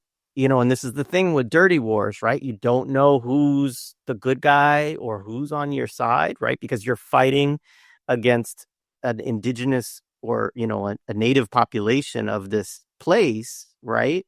And you're an outsider. You don't know how to read all the political cues and things like that either that well. And of course, there's the guerrilla warfare aspect, right? That the Viet Cong, right? Well, North Vietnamese army, but that what they would call that, that would be the kind of military term for them. Their ability to blend in with the environment, to use tunnels, to use, traps and things like this, and to fight guerrilla war. And the United States military just not being really acclimated into guerrilla war. Plus you're bringing in a draft. So you're just sending like a conventional army in there, and, obviously the dirty wars in Latin America and in Central America are, follow a kind of guerrilla war, flow a lot of times too, moving in and out from being among the masses, fighting in, difficult terrain, all of these things. So I think that's like kind of the importance of the symbolism of the Predator there is that idea of this enemy that you can't see. Yeah. To piggyback on that, so that becomes like a really big trope in 80s movies because that's part of Aliens, which came out the year before. I mean, it's been admitted that the inspiration of the aliens is the North Vietnamese when they're coming out the walls. I mean, it's actually, if you think about Aliens and Predator, these two movies, they actually have a big similarity because they're two big elite forces, right? The colonial Marines. The fact they're called colonial fucking Marines in that movie is like saying a lot, right? They go in, they're supposed to be the highest elite unit, and then what's his name, Bill Paxton's RIP's character say? They're coming out the walls. We can't see them, right? And that becomes like the kind of big thing. So it's the same thing here with Predator, the invisibility. Another movie is this third Star Trek movie with the Klingons. The Klingon bird of prey, right? It's not a powerful ship, but it has invisibility. It can cloak. So it's able to defeat, right, the Federation starships, right? And the Klingons, if you think about Star Trek lore as this, really a racist trope, right? Of like these people who have their own country and they kind of like, fight against the power of the Federation and all these type of things, and they're drawn from many things, very, very, very racist. Used for as like a set of characters. So it's something that's used consistently throughout. So this kind of thing, I agree. Yeah, totally. And it is, to me, it adds to like this like long Vietnam thing that they use as a kind of mentality, as a narrative trope that I guess, and it probably just plays on maybe the subconscious psyche of American people, right? That, we're in this kind of long forever war. I mean, it's part of the forever wars, right? That start, post World War II. Yeah, and in that scene, the first kill scene, right? It happens in front of Ana, all right, and then they go up to her and she's like in shock, right? Because and they ask Poncho to ask her what happened, in Spanish, ¿Qué pasó? And she's like, se lo llevó la selva, right? The jungle took him. And going back to this idea of the jungle, right? This construction of that Predator is the jungle Central America is this place. This places took him, right? And so again, it's this construction that you're saying, like you can't see the enemy, but the enemy is the country. The enemy is the country, the people, the culture, right? It's all that, yeah. And so Anna being all spooked by it, right? And they're trying to get it. And then Carl Weathers, she's lying. She's lying. He still doesn't believe her, right? That it's the guerrillas. She's just lying about it, right? That it's not Predator, right? So I think this place of symbolism of Central America is like a dangerous place again, right? And then tying it back to the Reagan discourse, and what we're watching, what people probably were watching in the news. Because again, these writers, these producers are taking in everything that they're hearing at the same time, right? And I think at the moment, right? So, and I would argue that that's still the conception of what people have of Central America to this day, right? It hasn't gotten any better, right? When we think of like, well, I mean, now people are like Bukele have the biggest prisons in the law and order in El Salvador, but again, it's like he could do that because it's Central America, right? That's what you do in Central America. You lock everyone up, right? You put everyone away because that's what you do. Go back to Predator. It's the jungle. That's the law of the jungle, right? And so I think that's the connection is really important there to think about that, this idea of the jungle being this place of danger for Americans, right? Again, like you're mentioning, for Americans, there's no jungles here. We live in the cities. We live, this is something you stay away from, right? And then going back to what you're saying, Jerry, that, the Tarzan movies from back in the day obviously don't apply today, but the jungle today applies there, right? In Central America in 1980. Yeah, no, absolutely. I mean, so, the film from here, I mean, for one, there is one crazy scene, which I'm sure we'll talk about in our little scene breakdown, where they like just initially right after this, they just shoot up the entire jungle. So they've used like thousands of rounds in this scene just to attack the trees and stuff like that, convinced that they're going to hit him, convinced they're going to hit Predator somehow. I think they do actually graze him in the scene, and it's the first time we see his green blood, right? But, the point being that, I mean, I don't know what the point being, but just like that it's this massive just display of, explosiveness. A lot of this really kind of brings to mind, like, also stuff like Michael Bay and Jerry Bruckheimer later on, like just these like using massive explosions, a lot of ammunition, etc. And they're just wasted in the jungle here. But the point, obviously, is that they don't get the Predator, I guess, with all of this conventional power. The same power that just took out this entire, guerrilla camp / village, it does nothing to him, and the Predator is still able to escape. Yeah, and it happens after they kill Jesse Ventura's character, right? So he gets shot with like the beam and like just like takes his guts out. But this is where you see the Imperial anxiety raise up, because like Mac loses it. Because Mac, like Bill Duke's character, he becomes the kind of like the insanity that begins to happen with it all. Which, that the black man is the one who's really losing his mind about it. It's like hilarious. Like, we always joke in those movies, the black man be like, man, I'm going home, man. Fuck all this shit, right? But no, Bill Duke is like, and he's like, I'm going to go get this dude too. Because what does he say? He was my friend, right? And shout out to Bill Duke. Like, this movie is questionable, but like his performance, with the razor, I mean, I also find it funny. I said this to Jay, that there's two black men in the movie and they don't like each other, right? They have to do that. Like they're going to have no solidarity at all, right? Except at the end when they have to go get the Predator, but pretty much it's Carl Weathers admitting he was wrong, right? He has to admit that he was, the wrong person in this thing. But yeah, so they do that after that, and he gets the anxiety. You see Billy's anxiety raising up, right? And is to go back to an earlier point about Arnold that you made. The interesting thing about his performance is he's actually super subdued in this movie. He's not, other than the one-liners, they really lean on the ensemble, I think, in the film. And he's definitely clearly the lead. But I think in the first really half of the film, really till everyone dies, he doesn't command a super central. It's like kind of spread out, right? So by the end, though, he definitely, when him and the Predator, it becomes a really a two-hander between the two of them. So he actually, in an interesting way, takes a back seat as like an actor we typically would see. But yeah, you have the big display of like weaponry, and then the predator starts taking them out one by one, right? They try. You start to see, you get the big display. Actually, so I think this is important to mention the beginning of them using like what we would call like primitive traps. So then like they go into their bag of military, right? The music, dun, dun, dun, dun, they start getting the traps up and everything. And like that becomes like the next kind of like section. All right, you know what? All right, this motherfucker thinks he's real. Let's go back to our skills, right? Because you get the sense that most of them have been in, a lot of them were in Nam, and they've been in different kinds of things in jungles. So they know how to do all this stuff. So they're going to get them. And of course, Predator defeats every single one of them.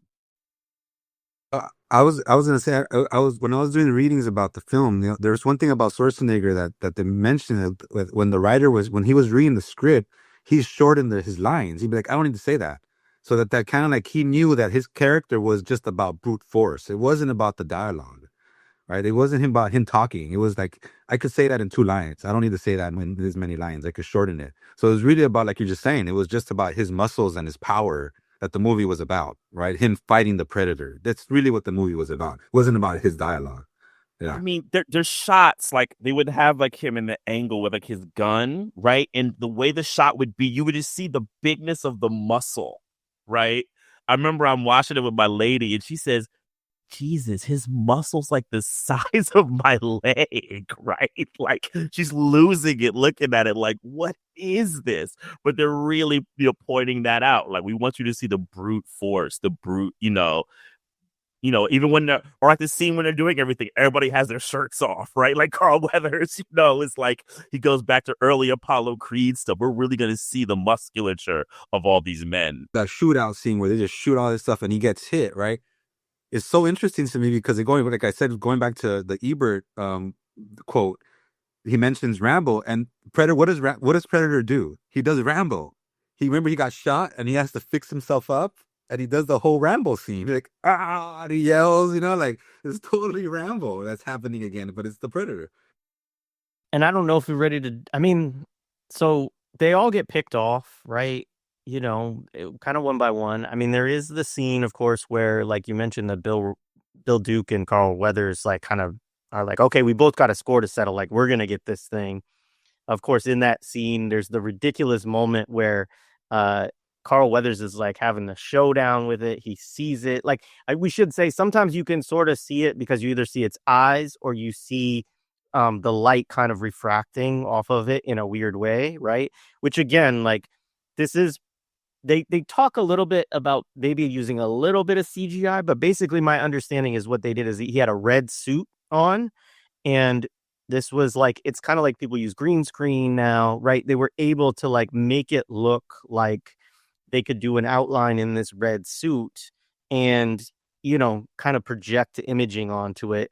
And so like that, these special effects, like the lasers, the infrared vision, not only were they good for the time, but you actually go back and you look at them and they don't look terrible. Like, it's kind of like Star Wars where you have, because it's like a combination of stop motion and like real effects and things like this, like it holds up pretty well that way. But yeah, the scene, obviously, so Carl Weathers is staring him down and they both kind of shoot at the same time and the Predator slices his arm off and Carl Weathers his arm continues to fire the gun as it like falls to the ground and is on the ground, right? It's just an insane, little scene. But again, it's like this insanely muscle bound arm shooting this assault rifle basically as it's disconnected from his body. And the Predator does take out him, and he actually took out Bill Duke like right before that. So, and then right after that is Billy, Billy being like, all right, you know what? I always wonder, is it Billy like, does Billy really think he could win? Or is Billy just like, shit, you know what? I might as well get to it. And, the big scene, he sits on he's like on the like bridge, the log bridge, and he's going to basically go toe to toe with the Predator, which, you only hear the sound of what happens to him, but, it doesn't last very long at all, But what does he do though, right? He takes off his shirt. Wait, we're not even sure. He takes off that thing. He pulls out this huge blade, right? He cuts himself, like getting into warrior mode, right? Like, and he pulls off his whatever that medallion he had. He throws it off. yeah, he pulls it off. Go again. You could get primitive time, right? Go back to my roots, right? Type thing. You know, like I'm gonna use the knife. I ain't using the gun anymore. I'm gonna go back to my old ways, right? Cuts himself, gets ready as a warrior, and just hearing him yell, "Ha!" and that's it. Yeah. Yeah. Again, the stereotype with the Native American, man. Going back to Tonto, you know? Yeah, totally.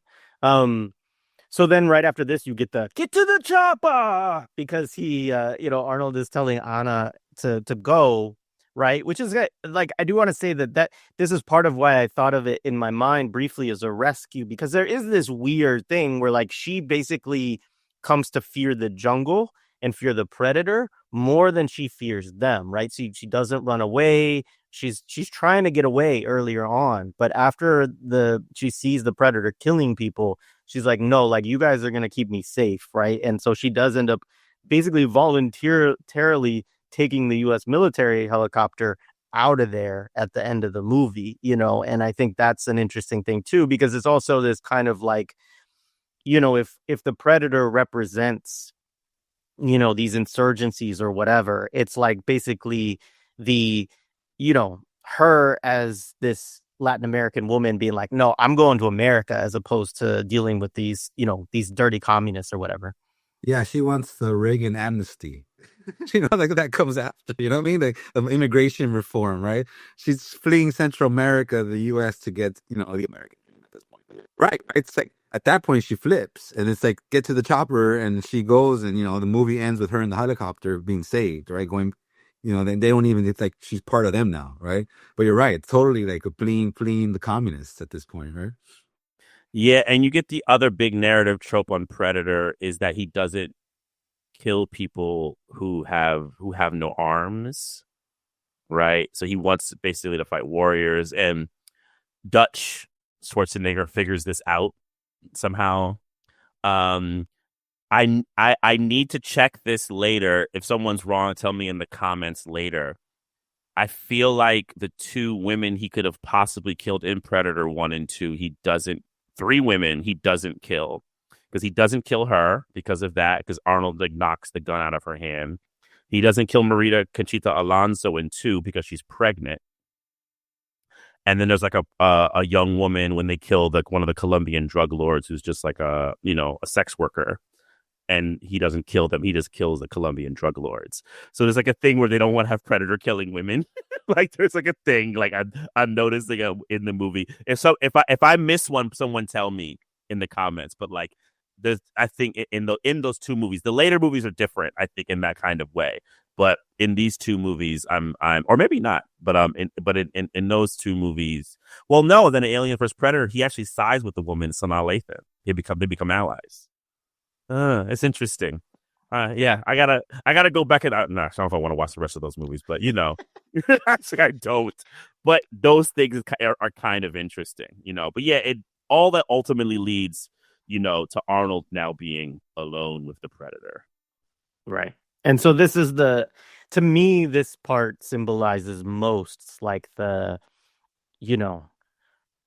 you get the trope, the connection into the survivalism and like this, which is very big. So I went back and looked at this a little bit more, because I was like, is the survival movement really big in the 80s?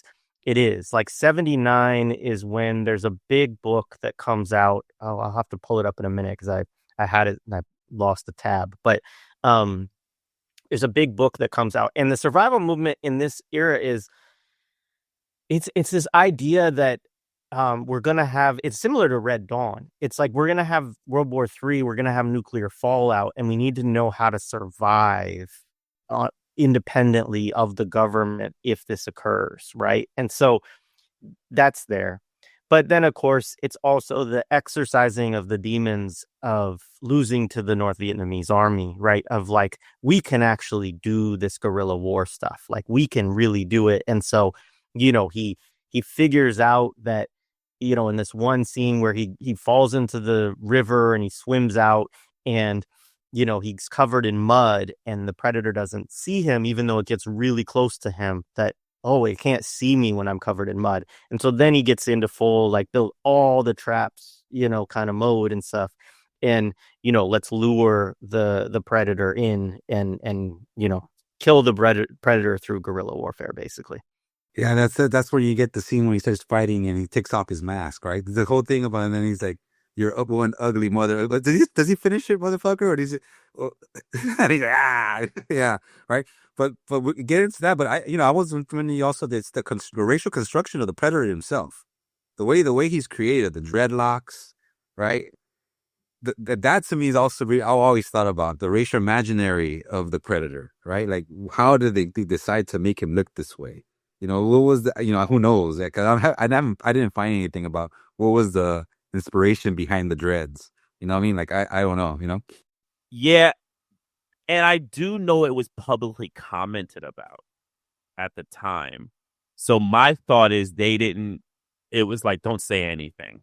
It'll only get you in more hot water, like after. Because it's so obvious, right? The kind of hair thing, right? And then they play with it, obviously, with like having a Jamaican gang in Predator 2, right? Because remember what? The Jamaican voodoo leader, right? He's like, I have this connection to him, right? What I think, what's his name sampled it? Ice Cube in the Predator album, right? What can't be stopped? What killed? What can't be? I'm getting the lines wrong, but it's so fucking hilarious, right?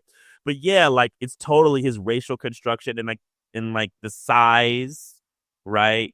He towers over everything. It's this, the future primitive, because the futuristic thing is definitely there. He has all of these gadgets, but he's so primitively primal, which, Arnold goes there. I mean, he has that huge ass fucking primal scream, right? Like, right. He has to go back to like pre-enlightenment white man, right?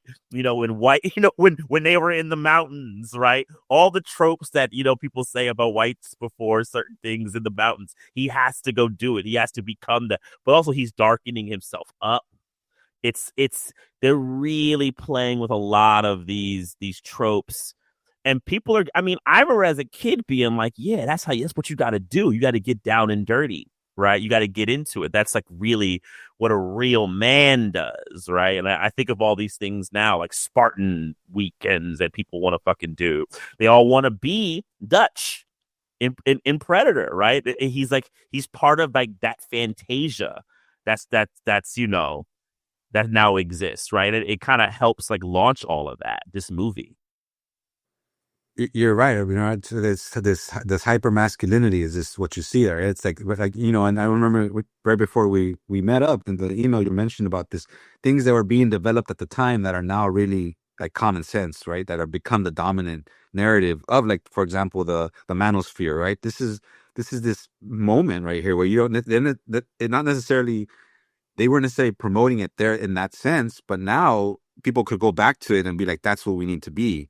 Right, we need to be like Dutch. Like, we need Dutch, right? And I think another things you mentioned, we need a Dutch in our family. Like, when you talk about Lethal Weapon, right? You need figures like this to save us, right? And again, tying it back to this neoliberal construction of the individual, right? Where like he wiped everyone out. Predator wiped out the Central Americans, wipes out the guerrillas, wipes out the military, but you got Arnold, this one individual. And all you need is this dude, right? To save the day, right? And he saves the day. And then what happens at the end, right? He beats him, but doesn't necessarily completely beat him. He's self-destructive, right? Predator is just like, I'm gonna blow myself up.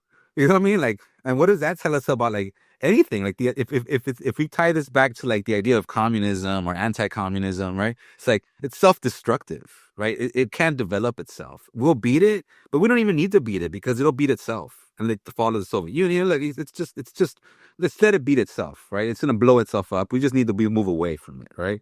And we'll save the poor Central Americans, like Anna, she'll come with us, right? And let Predator just blow itself up. Let Central America blow itself up. Yeah, appreciated. Anything else you guys want to say on like the kind of end of the film or overall reflections that we didn't get to? To me, again, this is more of a political view of it. Now thinking of, again, a counter view of what the film, but at the end of the day, right? Like, like what Mao said, U.S. imperialism is nothing but a paper tiger, man. You know, and Predator just showed that. You wiped all of them out. You know, man, like you guys are nothing, dude. Like even though like at the end, Dutch beats him, but he doesn't really beat him. He blows himself up. Right, like he's like, yeah, you could say that whole big rock falls on the Predator, and he can't move anymore, and Dutch is facing him, and he blows himself up. But still, it's like these dudes were nothing. Yeah, you might have wiped out the guerrillas, but this other larger force just wiped y'all out like nothing. And so this idea of paper tigers is perfect right here in this moment. But again, that would be like a counter view of it, because if you watch it again, you still have Arnold saving the day, and becoming this last action hero type thing. Yeah, to add on to that, I have a similar relationship now to this movie that I have with Rocky 3. I always tell people, look, man, Rocky 3 is great to me through Clubber Lang kicking his ass, right? All of it, all until Apollo walks to the room and makes him a black fighter. Then the movie's over. Me and Jared Ball we talk about that. The movie's just over after that. And that's just for me. Like, I get really annoyed at the beginning of this movie. And then when the Predators was whipping their ass, I'm like, I do enjoy every single moment of it. It's really like when Jesse Ventura gets it, I'm like, oh shit, like that's great, awesome to get their ass kicked. But then the movie really ends for me once Arnold figures out the real primary contradiction of fighting the Predator, right? Like that's where it kind of like, I don't care anymore, really, because it is a paper tiger, and we just got a chance to see it. And I want to make one other point on the nuclear thing. It's so interesting because that even as a kid, though, I sensed that the Predator was like ultimately unprincipled, right? I got that message, right? That Dutch has the most principle as a fighter also. And that the Predator really just has advantages of strength and technology, but really doesn't have the warrior grit, right? And I was like, and as a kid, I knew that. And as I've gotten older, I'm like, oh, that's some bullshit. Dude, you brought Rocky 3. I'm like, dude, Rocky just had to become lumping, right? He just got to turn Rocky into a lumping black dude, and he'll win. It's like he takes him to Skid Row, trains him in Skid Row. It's like it's fucking that hand shot of all the black men. You see these faces, and they're just looking at him like, right? And I'm just like, oh fuck, man, he made him 100%, dude. Fuck this movie.